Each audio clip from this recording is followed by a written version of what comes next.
तो देखिए, आज हम मनुस्मृति जो द्वितीय अध्याय अपना चल रहा था उसके अगले भाग में हम अगले श्लोकों का अध्ययन करेंगे। तो पिछले भाग में जो बताया गया था कि जो महर्षि है भृगु मुनि, वो अन्य जो मुनियों को इस प्रकार से धर्म आचरण के बारे में और संस्कारों के बारे में मुनियों को उपदेश दे रहे हैं।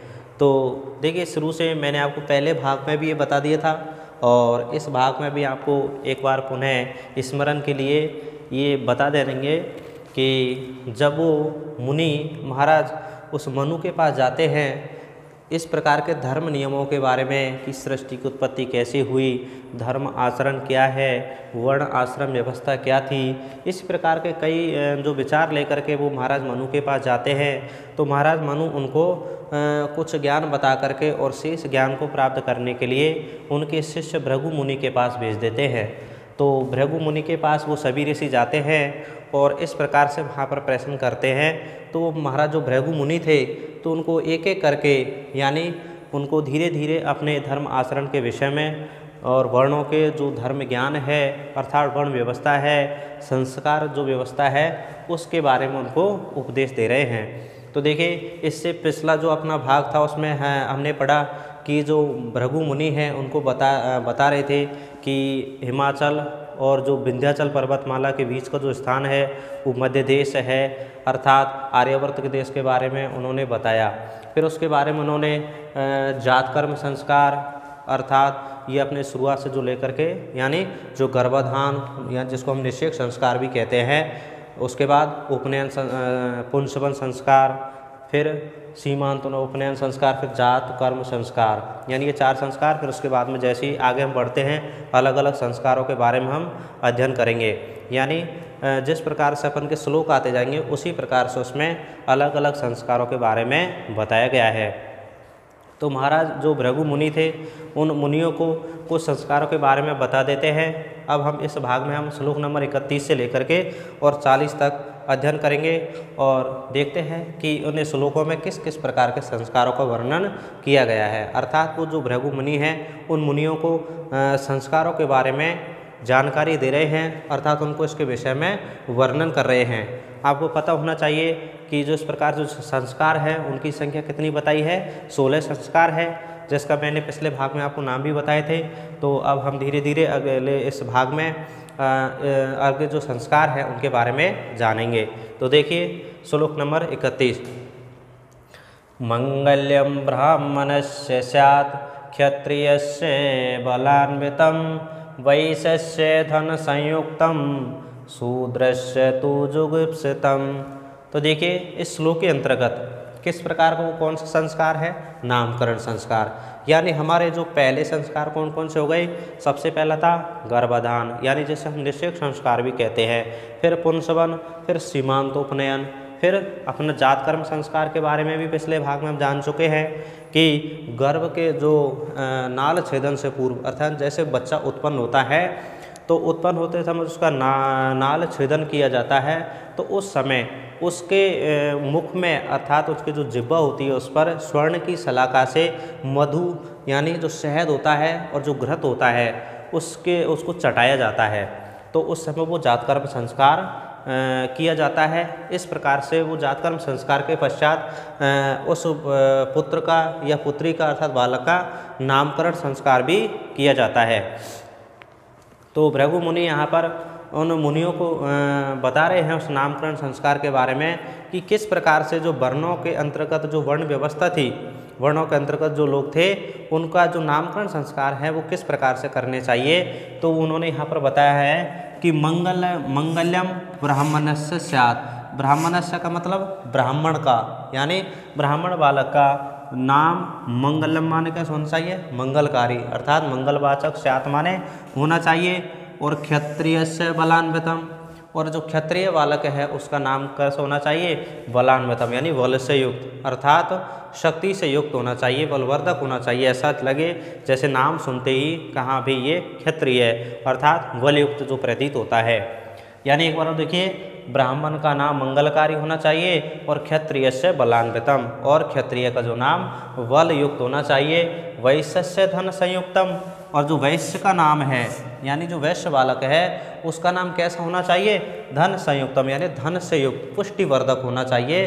अर्थात धनी जिसको हम कहते हैं कि भाई नाम से ही पता चल जाता है उसका पुष्टिवर्धक जो नाम होता है, जो धनी युक्त नाम होता है, इस प्रकार का नाम वैश्य का होना चाहिए। और शूद्रस्य तु जुगुप्सितम, और जो शूद्र का नाम है यानी जो शूद्र का नाम है वो किस प्रकार से होना चाहिए? जुगुप्सितम। या जुगुप्सितम का मतलब दीनता सूचक, यानी इस प्रकार की जो नाम की जो व्यवस्था थी, जो महाराज भृगु मुनि हैं अन्य मुनियों को ऐसा बता रहे हैं कि इस अपने जो मनुस्मृति का जो द्वितीय अध्याय है इसमें ये सभी वर्णन अपन को देखने में मिलते हैं। तो यहाँ पर अपन का ये द्वितीय अध्याय चल रहा है, तो यहाँ पर जो नामकरण संस्कार के बारे में बताया गया है कि भाई ब्राह्मण का नाम कैसा होना चाहिए? मंगलवाची होना चाहिए, और क्षत्रिय का नाम कैसा होना चाहिए? बलयुक्त होना चाहिए, और वैश्य से धन संयुक्तम, और जो वैश्य का नाम है वो कैसा होना चाहिए? वो धनी युक्त होना चाहिए, धनवान होना चाहिए, और शूद्र का नाम दीनता सूचक अर्थात ईर्ष्या युक्त होना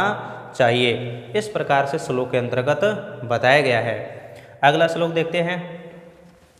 शर्मवद ब्राह्मणस्य स्याद् राज्ञो रक्षा समन्वितम, वैश्यस्य पुष्टि संयुक्तम, शूद्रस्य प्रेष संयुक्तम। तो देखिए किस प्रकार से इसमें उन्होंने नाम को उपमा सूचक भी बता दिया कि भाई वो नाम होने चाहिए, यानी ब्राह्मण बालक का नाम, वैश्य बालक का नाम, क्षत्रिय बालक का नाम, शूद्र बालक का नाम किस किस प्रकार से होना चाहिए। तो कुछ उपनाम यहाँ पर बताए गए हैं, इस प्रकार के नाम होने चाहिए। ऐसा वो भृगु मुनि उन मुनियों को उपदेश देते हुए कहते हैं कि शर्मवद ब्राह्मणस्य, शर्मवद मतलब शर्मा जैसा, ब्राह्मणस्य माने ब्राह्मण का, स्यात् माने नाम होना चाहिए, यानी ब्राह्मण का नाम कैसा होना चाहिए? शर्मा जैसा होना चाहिए। और राज्ञो रक्षा समन्वितम, और राज्ञ का मतलब क्षत्रिय का जो नाम कैसा होना चाहिए? रक्षा समन्वितम, यानी रक्षा से युक्त होना चाहिए। क्योंकि वैसे हम देखते हैं तो आजकल जो वर्तमान में सारी चीज़ें कालांतर के हिसाब से या समय के प्रभाव के हिसाब से कहते हैं परिवर्तन ही प्रकृति का जो परिवर्तन है वो सर्वश्रेष्ठ है। धीरे धीरे सारी चीज़ें बदलती गई हैं, और आजकल ऐसे नामों के जो भेद है ऐसे अब नहीं दिखाई देते कि आज हर व्यक्ति को मतलब अपने नाम से संबंधित या जो कोई भी वो रखता है वो रख सकता है। परंतु इस प्रकार से जो इस श्लोक के अंतर्गत क्या बताया गया है कि ब्राह्मण का नाम कैसा होना चाहिए? शर्मा होना चाहिए, और जो क्षत्रिय का नाम होना चाहिए वो कैसा होना चाहिए? रक्षा से युक्त, और वैश्य से पुष्टि संयुक्तम, और जो वैश्य का नाम है वो कैसा होना चाहिए? पुष्टि संयुक्तम अर्थात धनवर्धक होना चाहिए। शूद्र से प्रेष संयुक्तम, और शूद्र का नाम कैसा होना चाहिए? प्रेष, यानी दासता सूचक होना चाहिए, यानी उसका नाम दासता से सूचक होना चाहिए। अर्थात इस प्रकार से इस श्लोक के अंतर्गत जो नामों का जो किस प्रकार का रखना चाहिए, यानी उनके जो उपनाम कैसे होने चाहिए वो भी यहाँ पर इस श्लोक में बताए हैं। तो देखिए शर्मवद ब्राह्मणस्य स्यात्, यानी ब्राह्मण का नाम शर्मा जैसा होना चाहिए, और राजा अर्थात क्षत्रिय होता है उसका नाम कैसा होना चाहिए? रक्षा से युक्त होना चाहिए। वैश्य से पुष्टि संयुक्तम, और वैश्य का नाम होना चाहिए वो कैसे होना चाहिए? पुष्टिवर्धक, धन से युक्त अर्थात धनी। शूद्र से प्रेष संयुक्तम, प्रेष का मतलब होता है दासता, प्रेष का मतलब क्या होता है? दासता, यानी शूद्र का नाम दासता सूचक होना चाहिए।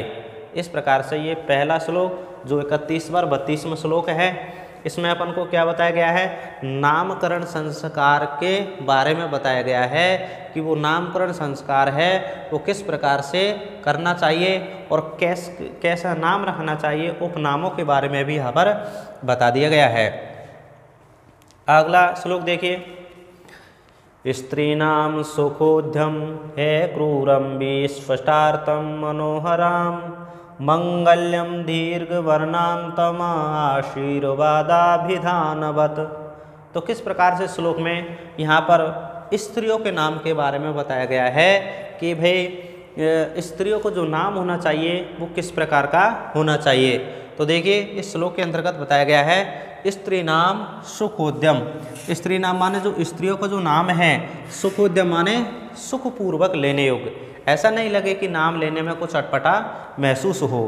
तो स्त्रियों का नाम सुखपूर्वक उच्चारण करने योग्य अक्रूरम, क्रूर का मतलब कठोर और अक्रूरम का मतलब कोमल, यानी जो स्त्रियों का नाम सुखपूर्वक लेने में अच्छा लगता हो, यानी जिसको आसानी से लिया जा सकता हो, वो ठीक तरह से उच्चारण किया जा सकता हो। तो स्त्री नाम सुखोद्यम, स्त्रियों का नाम सुखपूर्वक लेने योग्य अक्रूरम कोमल विस्पष्टार्थम और स्पष्ट अर्थों वाला, ऐसा नहीं कि जिसका कोई हम अर्थ ही नहीं निकाल सकते हैं, स्पष्ट अर्थ वाला मनोहराम, मन को भी अच्छा लगे ऐसा होना चाहिए। मंगल्यम, मंगलवाची होना चाहिए। दीर्घ वर्णांतम, दीर्घ वर्णांतम माने वर्ण जो अंतिम वर्ण है उसमें दीर्घ मात्रा होनी चाहिए, जैसे सीता, गीता, है ना, रमा, सरला, इस प्रकार का नाम। और आशीर्वाद माने आशीर्वादात्मक होना चाहिए। अभिधानवत का मतलब उनका जो नामकरण करना चाहिए, यानी स्त्रियों का नामकरण हमेशा सुखपूर्वक उच्चारण करने योग्य, कोमल, स्पष्ट अर्थों वाला, मन को अच्छा लगने वाला, मंगलवाची, दीर्घ वर्ण से युक्त और आशीर्वादात्मक करना चाहिए, अर्थात इस प्रकार का उनका नाम होना चाहिए। तो ये श्लोक आगे होगा आपके समझ में।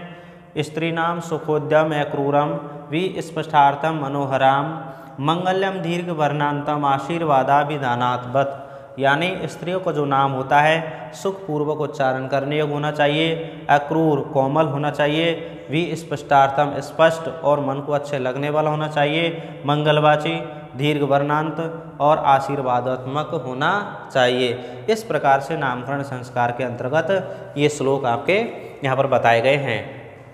अब हम अगले श्लोक देखते हैं। चतुर्थे मासी कर्तव्यम शिशो निष्क्रमणं गृहात् षष्ठे अन्नप्राशनं मासी यदुष्टं मंगलम कुले। तो देखिए, नामकरण के बाद में अगला संस्कार कौन सा आता है? निष्क्रमण। निष्क्रमण का मतलब होता है निकलना, यानी घर से बाहर। और घर से बाहर का मतलब वो हम जो अलग अर्थ में लेते हैं वो नहीं होगा, यानी जैसे संस्कार किया जाता है कि भाई जैसे बालक उत्पन्न होता है तो उसके कुछ दिन बाद उसको घर से बाहर यानी निकालना, जैसा हम बाहर निकालने की जो परंपरा है वर्णों के अंतर्गत वो अभी भी विद्यमान है और इसको आजकल भी किया जाता है। तो ये जो है इस प्रकार के संस्कार के बारे में बताया गया है कि जो बालक का जो निष्क्रमण संस्कार है वो कौन से महीने में करवाना चाहिए, किस प्रकार से होना चाहिए, तो वो श्लोक के अंतर्गत बताया गया है कि चतुर्थे मासी कर्तव्यम, चौथे महीने में करना चाहिए। शिशु माने शिशु का अर्थात बालक का, निष्क्रमण माने निष्क्रमण निकालना, गृहात् माने घर से, यानी घर से बाहर निकालना। ये जो संस्कार है वो शिशु के यानी बालक के चौथे महीने में कर लेना चाहिए।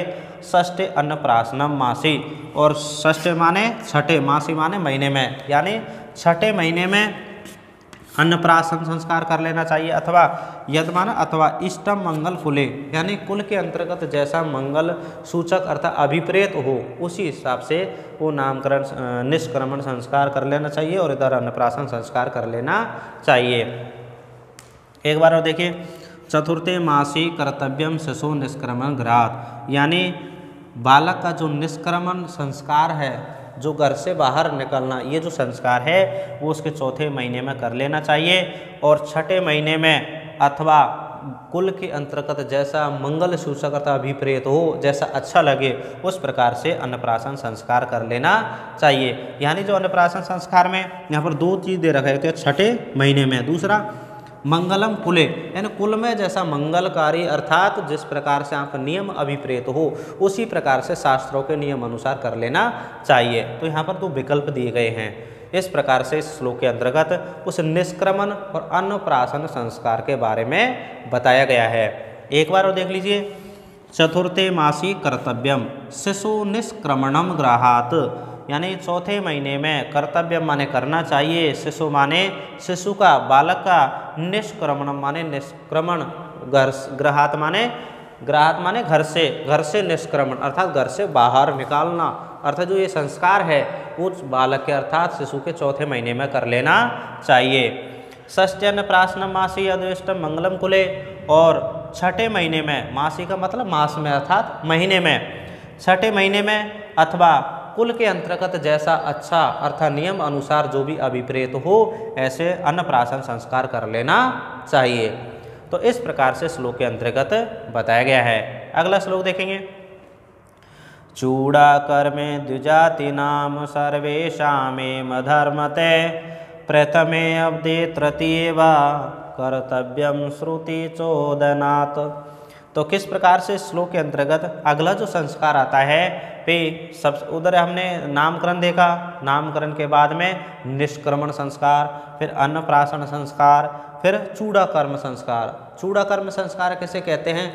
चूड़ा कर्म संस्कार को हम एक तरह से जो मुंडन संस्कार होता है उसका नाम लेते हैं कि मुंडन संस्कार को ही चूड़ा कर्म संस्कार कहते हैं। और वर्णों के अंतर्गत आजकल भी ये परंपरा प्रचलित है कि वो अपने बच्चों का ये चूड़ा कर्म संस्कार है ये करवाते हैं। इस संस्कार के अंतर्गत उसके जो सिर के जो बाल होते हैं प्रथम बार मुंडवा दिए जाते हैं, अर्थात एक शिखा मात्र रख दी जाती है, तो उसको चूड़ा कर्म संस्कार बोलते हैं। ऐसी परंपरा है, ऐसा मान्यता है कि उससे जो उस बालक की जो बुद्धि का विकास होता है वो अच्छा होता है, अर्थात उसका हर जो जीवन का जो कल्याणात्मक जो उसकी बुद्धि है वो आगे धीरे धीरे अच्छी उत्तरोत्तर बढ़ती है। तो इस प्रकार से इसके अंतर्गत चूड़ा कर्म संस्कार के बारे में बताया गया है कि द्विजाति नाम, द्विजाति नाम का मतलब क्षत्रिय, यानी कि अगला श्लोक ब्रह्म वर्चस्व कामस्य कार्यम विप्रस्य पंचमे राज्ञो वलार्थिन षष्ठे वैशस्यहार्थिनोष्टमे। तो देखिए इस श्लोक के अंतर्गत यानी यहाँ पर ब्राह्मण बालक और क्षत्रिय बालक और वैश्य बालक यानी इन तीनों वर्णों को अलग अलग चाहने की इच्छा रखने वाले जो वर्ण हैं उनको किस प्रकार से जो क्या करते हैं वो संस्कार करते हैं, ये उपनयन संस्कार वो कैसे बताया गया है। ब्रह्म वर्चस्व कामस्य यानी ब्रह्म तेज की इच्छा रखने वाले, यानी जो ब्राह्मण अपने बालक को शास्त्र वेद यानी वेद शास्त्र आदि पढ़ा करके ब्रह्म तेजस्वी बनाना चाहे तो उसको ये संस्कार पंचमे माने 5वें वर्ष में कर लेना चाहिए। राज्ञो बलार्थिन है और बल की इच्छा रखने वाले, अर्थात जो क्षत्रिय अपने बालक को बल से युक्त करना चाहे तो उसको 6ठे वर्ष में कर लेना चाहिए। और वैशस्य ही यह अर्थिनोष्टमे, अर्थिनो मतलब धन की इच्छा रखने वाले जो वैश्य को अपने बालक का संस्कार 8वें वर्ष में कर लेना चाहिए। अब देखिए यहाँ पर जो ऊपर वाला जो श्लोक है इसमें तो कौन सी है, ब्राह्मण बालक के लिए 8वीं वर्ष और जो क्षत्रिय बालक उसके लिए 11वें वर्ष और वैश्य बालक के लिए 12वें वर्ष। लेकिन एक पॉइंट दिया गया है यहाँ पर अगले श्लोक में कि जो ब्राह्मण वेद शास्त्रों का ज्ञान अपने बच्चों को दिलाकर के उसको ब्रह्म तेजस्वी अगर बनाना चाहता है, यानी उसको श्रेष्ठ वेदी वेदता बनाना चाहता है, उसको संस्कारवान बनाना चाहता है, तो उसको अपने बच्चे का 5वें वर्ष में ये संस्कार कर लेना चाहिए। और जो क्षत्रिय बल की इच्छा रखता है यानी उसका पुत्र बल से युक्त बने, बलवान बने, तो ऐसे क्षत्रिय को अपने बालक का जो संस्कार है वो कब 6ठे वर्ष में कर लेना चाहिए। और धन की इच्छा रखने वाले जो वैश्य को अपने बालक का संस्कार कौन से वर्ष में, अष्टमें 8वें वर्ष में कर लेना चाहिए। तो यहाँ जो प्रश्न होगा आपका यहाँ अलग होगा और यहाँ पर अलग होगा, कहीं एक दूसरे में ये मिले तो हुए हैं लेकिन वहाँ पर सिर्फ सादा नियम है कि भाई जो संस्कार का जो नियम है करने का, यानी जो उपनयन संस्कार का जो नियम है वो ब्राह्मण बालक का कौन से वर्ष में है, 8वें वर्ष में, क्षत्रिय का 11वें वर्ष में और वैश्य का 12वें वर्ष में, ये तो फिक्स है। लेकिन यदि कोई जैसे माना कि ब्राह्मण ब्रह्म तेजस्वी अपने पुत्र को बनाना चाहता है तो उसको 5वें वर्ष में कर लेना चाहिए वो संस्कार, और जो क्षत्रिय बल की इच्छा रखने वाला अपने पुत्र को यानी बलवान बनाना चाहता है तो उसको 6ठे वर्ष में कर लेना चाहिए, और जो वैश्य धन की इच्छा रखने वाला है उसको पुत्र को धनी बनवाना चाहता है तो उसको ये संस्कार कब कर देना चाहिए, 8वें वर्ष में कर लेना चाहिए। ठीक है, अब ये अगला श्लोक देखेंगे। आषोडशाद ब्राह्मणस्य सावित्रीनाथ वर्तते आद्वाविंशात क्षत्रवंदोर चतुर्विंशते विशः। तो देखिए यहाँ पर उसी जो संस्कार के बारे में बताया गया है कि भाई उस संस्कार को कब तक कर सकते हैं, यानी ये जो उपनयन संस्कार है, उपनयन संस्कार को अधिकतम कितनी वर्ष तक कर सकते हैं, ऐसा इस श्लोक के अंतर्गत बताया गया है कि आषोड़सात का मतलब होता है 16 वर्ष तक। ब्राह्मण से माने ब्राह्मण का, और आद्वाविंशात क्षत्रबंधु, आद्वाविंशात माने 22 वर्ष तक क्षत्रिय का, और चतुर्विंशते यानी 24 वर्ष तक वैश्य का। सावित्री नाति वर्तते, यानी जो सावित्री है वो अतिक्रमण नहीं करता है। अब आप यहाँ समझो कि सावित्री किसे कहते हैं। सावित्री का मतलब होता है, यहाँ पर कई अर्थ है कि सावित्री एक कश्यप की पत्नी का नाम है, सावित्री सत्यवान की जो पत्नी उनका नाम है, सावित्री गायत्री मंत्र का नाम है, सावित्री उपनयन संस्कार का ही नाम है। ठीक है, तो कई सारे अर्थ है इस सावित्री के। तो यहाँ पर जो सावित्री का अर्थ जिस उपनयन संस्कार से हम लेते हैं, तो ये श्लोक में बता दिया उन्होंने लास्ट में कि भाई इस प्रकार से ये जो उपनयन संस्कार होता है, यानी तो श्लोक नंबर 36 में बताया कि भाई ब्राह्मण बालक का जो उपनयन संस्कार 8वें वर्ष में कर लेना चाहिए, और क्षत्रिय बालक का 11वें वर्ष में, और वैश्य बालक का 12वें वर्ष में कर लेना चाहिए। लेकिन जो ब्राह्मण ब्रह्म तेजस्वी बनाना चाहता है, अपने बालक को अधिक ज्ञान संपन्न बनाना चाहता है, उसको 5वें वर्ष में कर लेना चाहिए। और जो क्षत्रिय बालक है, जिसको बल की इच्छा रखने वाला बालक बनाना चाहे, तो उसको 6ठे वर्ष में कर लेना चाहिए। और जो वैश्य है, जो अपने पुत्र को धनी अर्थी अर्थात धन चाहने वाला बनाना चाहता है, तो उसको ये 8वें वर्ष में कर लेना चाहिए। लेकिन इसकी एक परिसीमा उन्होंने यहाँ पर इस श्लोक में बताई है कि भाई उनको ये संस्कार कब तक कर लेना चाहिए, और नहीं करते हैं तो वो क्या होता है। तो देखिए यहाँ जो बताया है श्लोक नंबर 38 में कि आषोड़सात ब्राह्मण से सावित्री, आषोड़सात का मतलब 16 वर्ष तक तो ब्राह्मण का, और क्षत्रिय का 22 वर्ष तक, और वैश्य का 24 वर्ष तक ये सावित्री अतिक्रमण नहीं करता है। सावित्री का मतलब मैंने आपको बताया नहीं, उपनयन संस्कार अतिक्रमण नहीं करता है। कहने का मतलब इतनी एज तक इन द्विजातियों का ये संस्कार अर्थात उपनयन संस्कार कर लेना चाहिए। अन्यथा क्या होता है कि सावित्री का मतलब सावित्री पतित हो जाता है, वो सावित्री पथभ्रष्ट माना जाएगा उसको। कैसे, यानी जिन द्विजातियों का ये जो संस्कार है निश्चित समय रहते नहीं किया गया, जो भी समय सीमा बताई है वो उसके साथ नहीं किया गया, तो वह सावित्री पतित माना जाता है, सावित्री पथभ्रष्ट माना जाता है। और इस प्रकार के जो संस्कार से रहित उन द्विजाति बालकों को अर्थात अन्य जो वर्ण होते हैं, इनके जो द्विजाति होते हैं, लोग होते हैं, इनके साथ किसी भी प्रकार से संबंध नहीं रखना चाहिए, क्योंकि ये जो श्रेष्ठ लोग होते हैं उनके बीच में भी निंदा के पात्र होते हैं, और इनके साथ किसी भी प्रकार का जो धर्म संबंध है, विवाह संस्कार है आदि कोई कुछ भी नहीं किए जा सकते हैं। तो इस प्रकार से इस श्लोक के अंतर्गत ये परिसीमा बतलाई गई है कि ब्राह्मण का तो 16 वर्ष तक, क्षत्रिय का 22 वर्ष तक, और वैश्य का 24 वर्ष तक हमें सावित्री अतिक्रमण नहीं करता है, अर्थात यहाँ तक तो उनको ये उपनयन संस्कार कर लेना चाहिए। अगला श्लोक देखिए, अतः ऊर्ध्व त्रयोपि एते यथा कालमय संस्कृता सावित्री पतिता व्रात्या भवन्ते अर्भिगर्हिता। तो जैसा कि मैंने अभी बताया आपको कि यदि ये समय रहते ये व्रत नहीं किए गए, ये उपनयन संस्कार नहीं किया गया, तो वो क्या कहलाएंगे, वो सावित्री पतित कहलाते हैं, सावित्री पथभ्रष्ट कहलाते हैं, उनको व्रात्य नाम से भी पुकारा जाता है। तो देखिए, अतः माने अतः ऊर्ध्व त्रयो एते, अतः माने इसके ऊपर जो तीनों जो परिसीमा बताई गई है, एते माने ये सभी, यथा काल माने समय के रहते नहीं किया गया, असंस्कृता यानी वो संस्कार विहीन माने जाते हैं। क्या बताया गया, यानी ये ऊपर बताए गए ये जो तीनों जो नियम के अनुसार ये संस्कार यदि नहीं किए जाते हैं तो वो संस्कारहीन होते हैं। सावित्री पतिता, सावित्री पतित कहलाते हैं, व्राता व्रात्य कहलाते हैं, और भवंती अर्भिगर्हिता, और श्रेष्ठ लोगों के बीच में वो निंदा के पात्र होते हैं।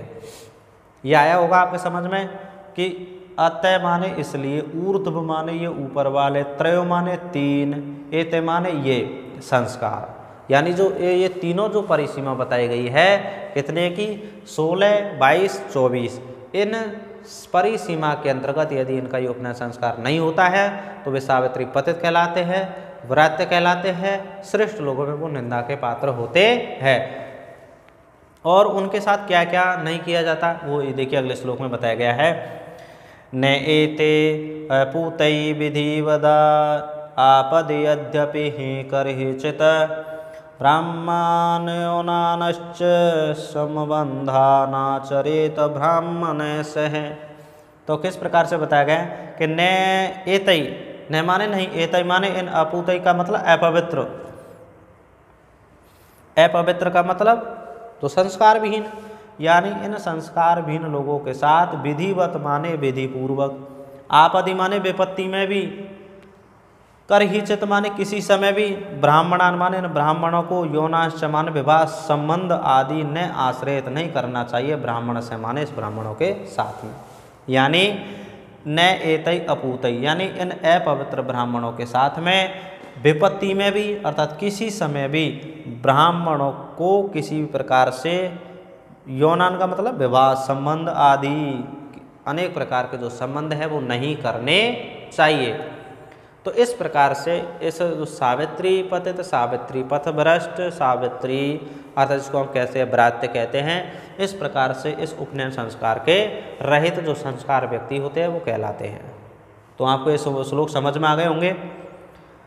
तो क्या बताया गया इसमें कि इन समय रहते यानी 16, 22 और 24 इस आयु में हमेशा इन द्विजातियों को अपने बालकों का ये संस्कार कर लेना चाहिए। नहीं करने पर ये सावित्री पतित कहलाते हैं, सावित्री पथभ्रष्ट कहलाते हैं, व्रात्य कहलाते हैं। और इनको किसी भी प्रकार से न विधि पूर्वक, चाहे किसी भी प्रकार की परिस्थिति हो, आप विपत्ति भी हो, लेकिन उनमें भी इनके साथ किसी प्रकार का संबंध नहीं रखना चाहिए, अर्थात विवाह संबंध भी इनके साथ नहीं करना चाहिए। इस प्रकार से उपनयन संस्कार का प्रभाव बताया गया है। तो आपको ये वीडियो बहुत अच्छी लगी होगी। तो अब अगले श्लोकों का हम अगले भाग में अध्ययन करेंगे। यदि आपको ये अच्छा लग रहा हो तो आप अपने दोस्तों को, अर्थात आपके जो सहपाठी, साथी, मित्र जो संस्कृत का अध्ययन अध्यापन करते हैं उनके लिए शेयर कीजिए, लाइक कीजिए और चैनल को ज़्यादा से ज़्यादा सब्सक्राइब कीजिए। ठीक है, धन्यवाद।